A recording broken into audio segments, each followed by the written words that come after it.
Be me, Aaron, 28, vending machine diagnostic technician. Job mostly involves driving a beat-up Ford Transit Connect to office parks and resetting software that thinks a bag of Doritos costs $99. It is honest work. It pays rent. It allows me to buy mid-tier whiskey and play video games in my underwear on Fridays. Life is equilibrium until the heavy cream envelope arrives. Thick cardstock, embossed lettering, smells like lavender and expensive lies. Engagement party invitation.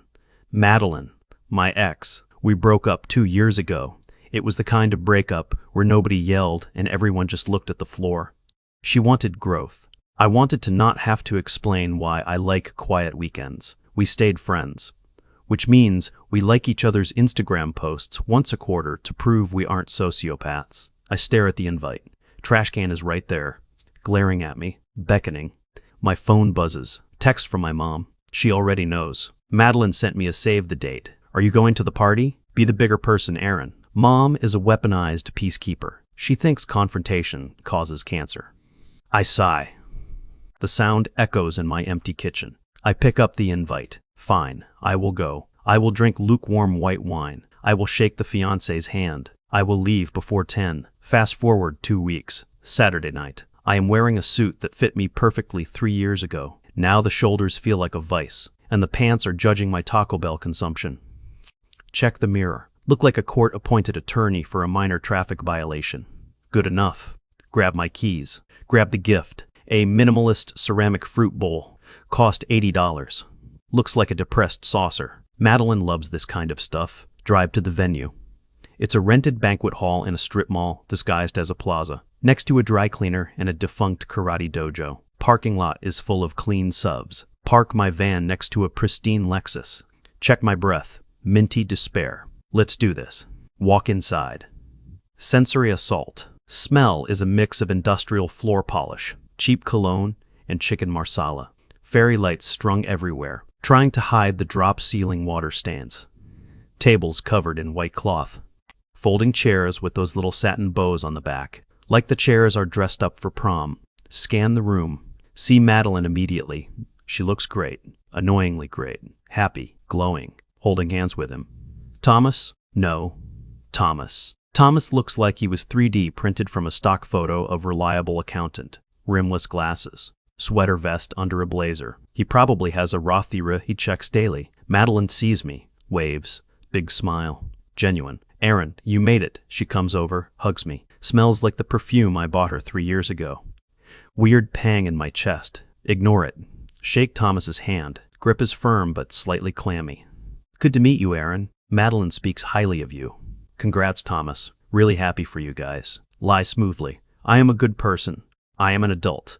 I hand over the depressed saucer. Oh, it's beautiful. Thank you. Small talk engaged. Weather. Traffic. Vending machines. Thomas is fascinated by the coin mechanism failure rates. This is going well. Too well. Then I feel it. A disturbance in the force. The hair on the back of my neck stands up. Slow turn. There she is. Claire. Madeline's best friend since 3rd grade. The maid of honor. The gatekeeper. The one who always looked at me like she was trying to solve a math problem and I was a missing variable. Ginger hair pulled back so tight, it looks painful. Dark green dress. Posture like a royal guard. She is staring at me, unblinking. I excuse myself from Madeline and Thomas. Walk toward Claire. It feels like walking toward a cliff edge. She doesn't smile. She doesn't frown. She just tracks my movement. Military grade, target acquisition. Hey Claire, I say. Voice cracks slightly. Pathetic Iran. Exy, you came, she says. Voice is flat, loaded, heavy. Yeah, wanted to wish them well. Did you? Yes. She looks me up and down. Eyes linger on my tie, then my shoes, then my face. You look tired, Aaron. Thanks, long week. Machines are rebelling. You're not eating enough greens. Skin looks sallow. Good to see you too, Claire. She doesn't laugh. She steps closer. Invades my personal space bubble. Smells like rain and old books. Distinctly Claire smell. It hits me harder than Madeline's perfume did. Weird. Suddenly, chaos approaches. A woman in a flowing beige tunic descends upon us, holding a clipboard like a shield. Huge turquoise necklace. Eyes wide and terrifyingly intense. This must be Renee. Madeline's aunt? Cousin? self-appointed vibe curator for the wedding. She vibrates with anxiety disguised as spirituality. Claire, Aaron, look at this energy. She gestures at us vaguely. The past and the future, mingling in the eternal now. I blink. Hi, I'm Aaron. I know who you are, Renee whispers. I sense the unresolved chords in your aura. I fix vending machines. We all fix machines, Aaron. The machines of the heart. Claire's jaw tightens. I can hear her teeth grinding from here. Renee, Claire says, we need to check the seating chart. Uncle Harold is trying to move his name card to the singles table. Let Harold flow, Renee says. Structure is just fear wearing a suit. She looks at my suit. No offense, none taken. Aaron, you are sitting at table 5, the table of transition. Is that near the bar? It is near the kitchen. Closest to the fire, closest to the nourishment. Renee drifts away. Claire sighs. A long, deflating sound. She's gonna kill me, Claire mutters. She seems nice? She tried to smudge the appetizers with sage, Aaron. The health inspector almost shut us down. Dinner service begins. I go to table 5. It is indeed next to the kitchen doors. Every time a waiter comes out, I get hit with a blast of steam and swearing. I sit down, look at the chair next to me. Name card. Claire. Of course. Claire sits down, doesn't look at me. Starts arranging her silverware with surgical precision. Fork must be exactly parallel to knife. Napkin folded into a perfect triangle.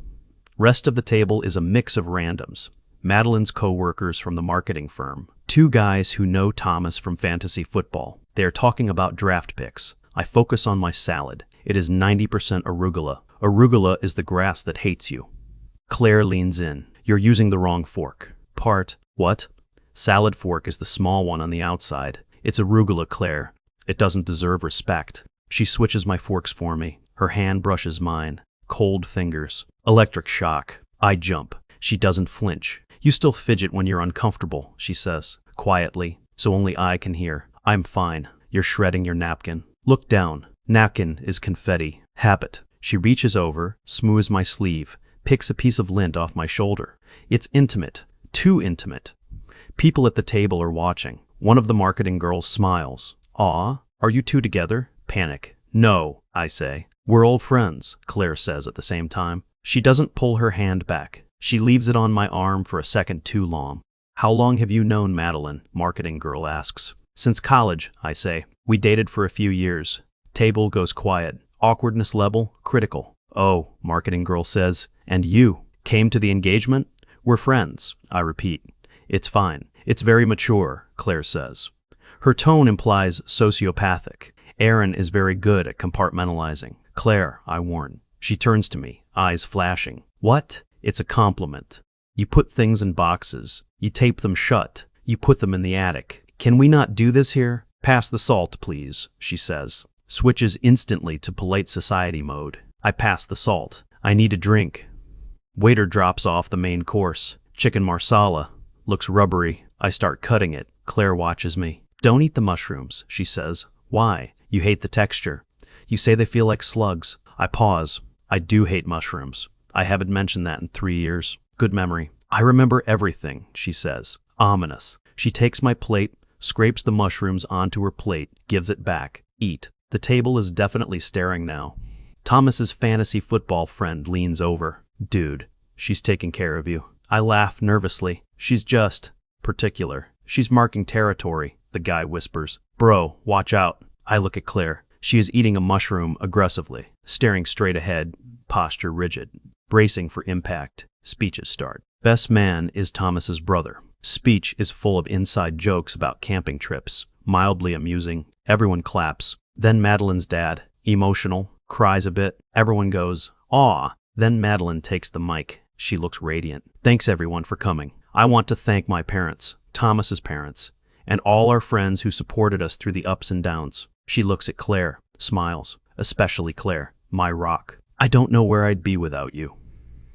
Claire stares at the tablecloth, knuckles white gripping her wine glass. She doesn't smile back. She looks like she's about to snap the stem of the glass. Madeline continues.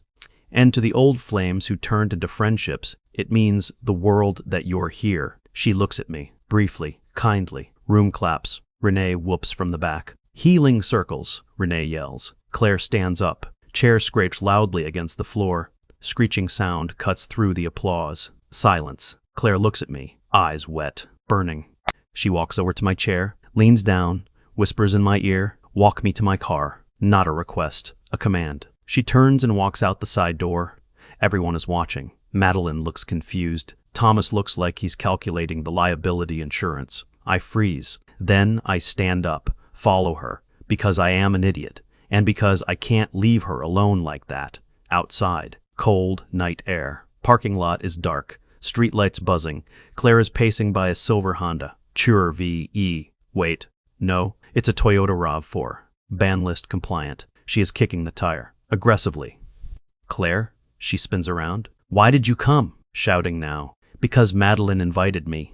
Because I'm trying to be a supportive friend. Supportive friend, she mocks. You're a ghost. Aaron, you're a haunting. What are you talking about? You walk in there with your stupid tie that isn't straight and your sad eyes, and everyone thinks you're so noble. She steps closer, poke in the chest. But you're just there, taking up space, making her remember. Making her remember what? We're done, Claire. We've been done. I know, she screams. I know you're done. That's the problem. She's hyperventilating. I was the one who picked up the pieces, Aaron. When you left. When you had your I need space phase. I didn't have a phase.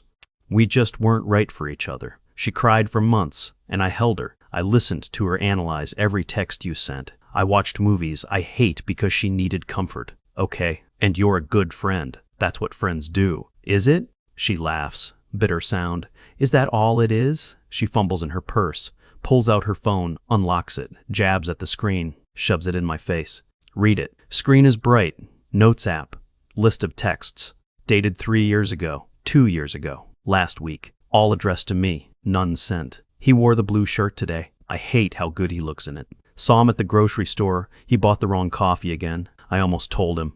Madeline is crying about him. I want to shake her. I want to tell her she doesn't deserve him if she doesn't get him. Why does he look at her like that? Why doesn't he look at me like that? I hate him. I hate him. I love him. I stare at the screen. Words swimming. My brain is buffering. Connection lost. Reconnecting. Claire snatches the phone back. I never sent them, she says. Voice quiet again, trembling. I'm not that kind of person. I'm the best friend. I'm the reliable one. Claire, I didn't know. Of course you didn't know. You never look. You never see anything unless it's broken, and you can fix it with a wrench. Ouch. Accurate.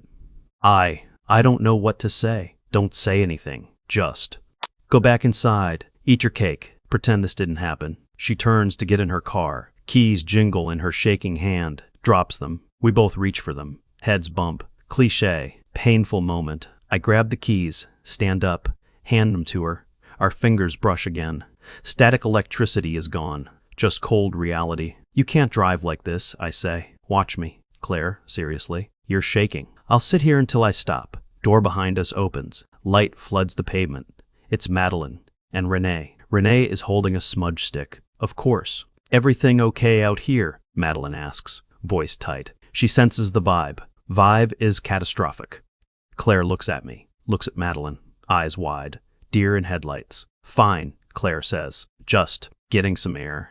Madeline looks at Claire's tear-streaked face, looks at me, looks at the keys in my hand. Aaron? Madeline asks.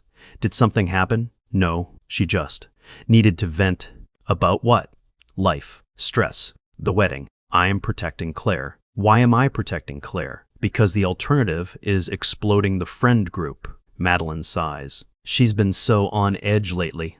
I think she's lonely. Irony hits me like a shovel. Yeah, maybe. Thanks for checking on her, Aaron. You're a good guy. I feel like a fraud. I should go too. Early start tomorrow. Okay, drive safe. Renee wafts smoke at me. Clear your chakras before you merge onto the highway, Aaron. Thanks, Renee. Drive home. Silence in the van, no radio. Just the sound of tires on asphalt. And my brain screaming. Get home. Apartment is cold. Cat is asleep on the router. Warmest spot in the house. Pour a whiskey. Sit on the couch. Stare at the wall. Phone buzzes. Unknown number.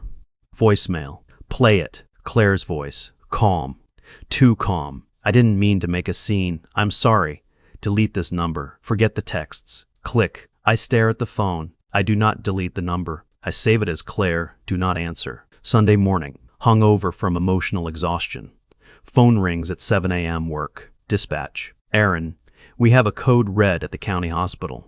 What is it? Vending machine in the ER waiting room. It's dispensing free Monster energy drinks. Nurses are hoarding them. Administration is panicking. On my way. Shower. Coffee. Hoodie. Jeans. Grab tool bag. Drive to hospital. Traffic is light. Hospital is chaos. Find the machine. It is indeed vomiting energy drinks. Crowd of exhausted medical staff cheering every time a can drops. I feel like the Grinch. Sorry folks, show's over. Boos from the crowd. I open the machine, reset the logic board. Stuck solenoid. Easy fix. Turning a screw. Phone buzzes in my pocket. Ignore it. Buzzes again. Ignore it.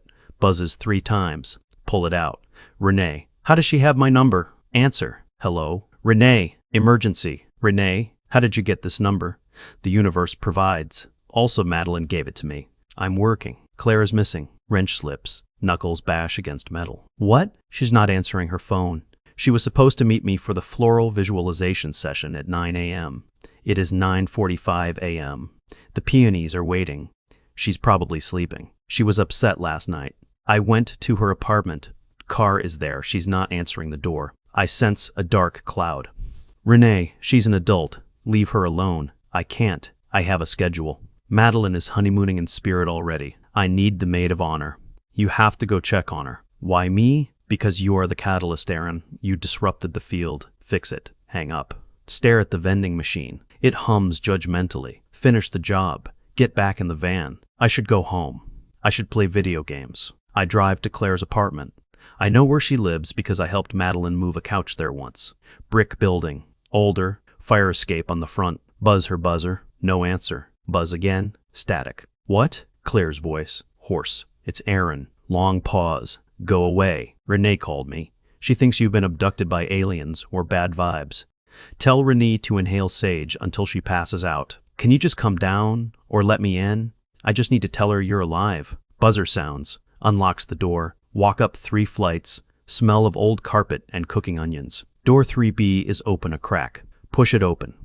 Claire is sitting on the floor, surrounded by boxes, wearing an oversized university hoodie, hair in a messy bun, holding a mug. Apartment is impeccably clean except for the boxes. What are you doing? I ask. Organizing, she says. The wedding favors. Renee dropped off 500 tiny jars of artisanal honey. They need ribbons. You're tying ribbons? It keeps my hands busy. She doesn't look up, fingers flying, tying tiny bows, gold ribbon.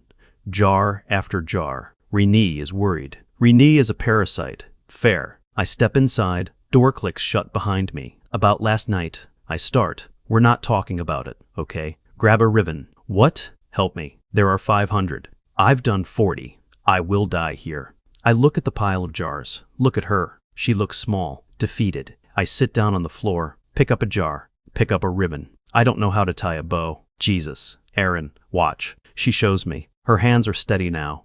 We sit in silence for 20 minutes, just tying ribbons. Sunlight streams through the window, dust motes dancing. It's peaceful, weirdly domestic. Why didn't you tell me? I ask, breaking the rule. She stops, sighs. Because you were dating my best friend. And then you were heartbroken over my best friend. There was never a window, Aaron. The window was painted shut. I wasn't heartbroken, just confused. Whatever. You were unavailable. Emotionally, physically, metaphysically. Metaphysically, you've been talking to Renee too much. She cracks a smile. Tiny, fleeting, maybe. So what now? Now I marry off my best friend to a human spreadsheet. And you go back to your vending machines and we pretend I didn't have a mental breakdown in a parking lot. Seems like a solid plan. It's the only plan. Phone rings. Claire's phone. She looks at it. It's Madeline. She ignores it. You have to talk to her. I can't. I can't listen to her be happy right now. I'm a bad person. You're not a bad person. You're human. Stop being nice to me. It makes it worse. She throws a ribbon at me, hits me in the face. We laugh. Awkwardness recedes slightly. Stomach growls, loud. Echoes in the room. Claire looks at my stomach. Have you eaten? Coffee and regret. There's leftover Thai food in the fridge, or we can order pizza. Pizza. Definitely pizza. We order pizza. Pepperoni and jalapeno. She remembers I like jalapenos.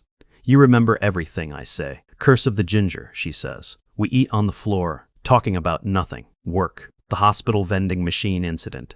She laughs. Real laugh. Snorts a little. Covers her mouth. You're an idiot, she says. Certified. Knock at the door. Aggressive knocking. Police knock? No. Renee knock. Claire, I know you're in there. I see the aura of anxiety leaking under the door. Claire freezes. Eyes go wide. Hide me, she whispers. What? Hide me. She scrambles behind the sofa. This is ridiculous. I stand up. Open the door. Renee is there, wearing a poncho, holding a geode. Aaron, what are you doing here? Checking on the vibes. Renee. She peers past me. Where is she? The flowers are crying, Aaron. The peonies feel abandoned. She's not here. I just came to feed the cat. Claire doesn't have a cat. She got one. Invisible cat. Very spiritual. Renee narrows her eyes. You are blocking my path. You are a wall of resistance. I'm a wall of hunger. We're busy, Renee. Leave the honey. Take the vibes. I close the door. Lean against it. Heart pounding. Claire pops head up from behind sofa. Did she buy it? No. But she left. Claire exhales. Climbs out. Thank you. You owe me. EB, what do I owe you? Help me move a washing machine next week. Deal. Week goes by. Normalcy returns? No. Tuesday, Claire texts me. Renee put me in charge of the transportation logistics. I need a van. You have a van. Wednesday, I am driving Claire to a warehouse district to pick up 50 vintage wooden crates for rustic aesthetic. She is in the passenger seat, controlling the radio, criticizing my driving. You brake too late. I brake precisely when needed. You're going to kill us and the crates. The crates are already dead, Claire. They're wood. We bicker. It feels good, familiar, like we've been doing this for years. Stop for gas. She goes inside. Comes out with 2 coffees and a bag of jerky, my favorite brand. Hands them to me without asking. Doesn't make a big deal of it. I look at her. Sunlight hitting her hair. Freckles. She catches me looking. What? Nothing. Thanks for the jerky. Eat your meat, caveman. Thursday crisis. Madeline calls me. Crying. Aaron. Thomas and I had a fight. Oh, sorry to hear that. He thinks the wedding is too expensive. He made a spreadsheet of cost per happiness unit. Aaron. He graphed our joy. That sounds like Thomas. I don't know who to talk to. Claire is acting weird. She's distant. Guilt trip engaged. Claire is just stressed with the planning. She's working hard for you. Is she? She seems angry. She loves you, Madeline. She's just intense. Can you talk to him? Thomas likes you. You want me to talk to your fiancé about your wedding budget, please. Just tell him that fairy lights are non-negotiable. Why is this my life? Fine. Friday. I meet Thomas at a bar. Sports bar. Loud. Thomas has a binder. Literally brought a binder to the bar. Aaron, look at this. The ROI on these centerpieces is negative. Thomas, drink your beer. But the data. Aaron, the data. Thomas. Madeline wants magic. Magic doesn't have an ROI. Magic is a sunk cost. You pay it because you want her to smile. Thomas blinks, processes this. Sunk cost. Emotional equity. Exactly. Think of it as a long-term investment in domestic tranquility. Huh, that makes sense. He closes the binder. You're a smart guy, Aaron. Why did you two break up? Trap question. Different operating systems, Thomas. Incompatible software. Fair enough. He pauses. Claire seems to hate me. Claire hates everyone initially. It's her firewall. She looks at me like I'm an audit. She's protective. She'll come around. Saturday, the washing machine. Claire comes to my place. Jeans and a flannel shirt, hair in a ponytail. Ready for work. My washing machine died. Landlord gave me a new one used from 1998. It's sitting in the hallway. We have to get the old one out, new one in. Narrow hallway, heavy metal, lots of grunting and swearing. Lift with your legs, Aaron. I am lifting with my legs. Pivot. Don't Ross Geller me right now. We wedge the machine through the bathroom door. Fingers smashed. Toes crushed. Finally get it in. Hook up the hoses. Turn it on. Water sprays everywhere. Bad seal. Turn it off. Turn it off. Claire's laughing. Soaked. I'm soaked. We're standing in a puddle in my tiny bathroom. Dripping. Adrenaline fading. She looks at me. Water dripping from her nose. Eyes bright. Tension shifts. From moving buddies to, oh right, the confession. Silence. Heavy. She steps back. I should. I have a towel in my car. I have towels here. Hand her a towel. She dries her face. Thanks. Aaron, don't. We keep doing this. Pretending. Pretending is safe. Reality is messy. I like messy. She looks up. Vulnerable. Do you? I'm starting to. Phone buzzes. Renee again. Claire groans. If she asks about my aura color, I will scream. She checks the text. Face falls. What is it? Venue canceled. Water main break. Place is flooded. Oh shit. Wedding is in 3 weeks. Madeline is going to implode. What do we do? We? She looks at me. Yeah, we. I'm involved now. I'm the transport guy. I'm the emotional equity consultant. She smiles. Real smile. Okay, we fix it. Next 3 days are a blur. Claire and I are a command unit. War room in her apartment. Whiteboards. Laptops. Calling every venue in the tri-state area. Renee is useless. She's meditating on flow. Madeline is catatonic. Thomas is making spreadsheets of disaster mitigation. It's down to Claire and me. We find a barn. Literal barn. Smells like hay and opportunity. It's available, but it needs work. We drive out there. Stand in the empty space. We can make this work, Claire says. Lights here, tables there, needs a generator. I can get a generator, I say. I know a guy. She looks at me. You always know a guy. It's the vending machine life. You meet people. She bumps my shoulder with hers. Good job, Aaron. Team effort. Night before the wedding. Rehearsal dinner. At the barn. We pulled it off.